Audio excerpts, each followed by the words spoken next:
నిన్నటి current affairs లోని చివరి ప్రశ్నకు సమాధానం. ప్రపంచ పొగాకు వ్యతిరేక దినోత్సవం ఎప్పుడు?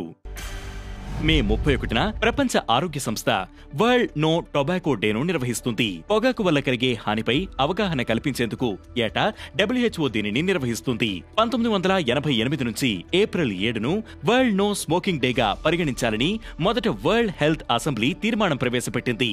ఆ తర్వాత దానిని మే 31కి మార్చి వరల్డ్ నో టొబాకో డే నిర్వహించడం మొదలుపెట్టారు.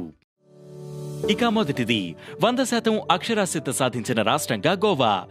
తమ రాష్ట్రం 100% అక్షరాస్యత సాధించినట్లు గోవా సీఎం ప్రమోద్ సావంత్ ప్రకటించారు. 2023-24 PLFS రిపోర్ట్ ప్రకారం గోవా లిటరసీ 93.60% ఉండగా లేటెస్ట్ గా ఆ మొత్తాన్ని అధిగమించి ఫుల్ లిటరసీ సాధించినట్లు రాష్ట్ర ప్రభుత్వం వెల్లడించింది. ULLAS నవభారత్ సాక్షరతా కార్యక్రమంలో భాగంగా ఈ ఘనతను సాధించింది. కాగా మే 20న మిజోరాం సైతం తమ రాష్ట్రం 100% అక్షరాస్యత సాధించినట్లు ప్రకటించింది. ఇక రెండవది Rohit Sharma IPL record. IPL 2025 సీజన్లో Mumbai Indians player Rohit Sharma record సృష్టించారు. IPLలో 300 సిక్సులు కొట్టిన తొలి భారతీయ క్రికెటర్గా నిలిచారు. 251 మ్యాచ్లు ఆడిన రోహిత్ శర్మ ఈ ఫీట్ సాధించారు. టాప్ ప్లేస్ లో వెస్టిండీస్ మాజీ ఆటగాడు క్రిస్ గేల్ ఉన్నారు.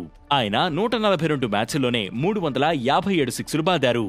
ఇక ఇండియన్ బ్యాటర్లలో రోహిత్ తర్వాత విరాట్ కోహ్లీ 291 సిక్సులు, ధోని 264 సిక్సర్లతో నిలిచారు. ఇక మూడవది పర్వతారోహణలో 16 ఏళ్ల హైదరాబాదీ రికార్డ్.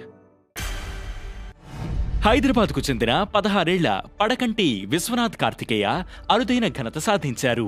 మే 27న ఎవరెస్ట్ శిఖరాన్ని అధిరోహించిన కార్తిక్ ప్రపంచంలోని 7 అత్యంత ప్రముఖ పర్వతాలను అధిరోహించిన అతిపిన్న వయస్కుడిగా నిలిచారు. 2020లో 11 ఏళ్ల వయసులో ట్రెక్కింగ్ ప్రారంభించిన Karthik south America, north America, Africa, ఐరోపా, అంటార్కిటికా, ఆస్ట్రేలియాలోని పర్వత శిఖరాలను అధిరోహించారు.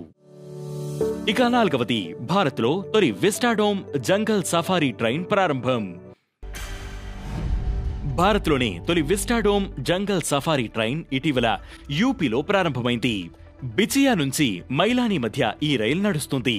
Dudhwa national park, Katarniaghat wild life sanctuary, Krishnapur wild life sanctuary మీదుగా ఈ రైలు వెళుతుంది. ఎకో టూరిజాన్ని ప్రోత్సహించేందుకు ఈ రైలును లాంచ్ చేసినట్లు అధికారులు తెలిపారు. ఇక ఐదవది పాక్ సరిహద్దు రాష్ట్రాల్లో ఆపరేషన్ ఫీల్డ్.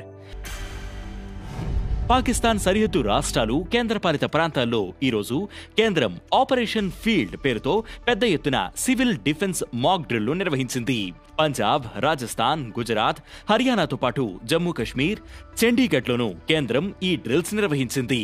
ఇక ఈరోజు current affairs question: Florence Nightingale award ఏ వృత్తి వారికి ఇస్తారు? ఈ ప్రశ్నకు సమాధానం మీరే కామెంట్ చేయండి.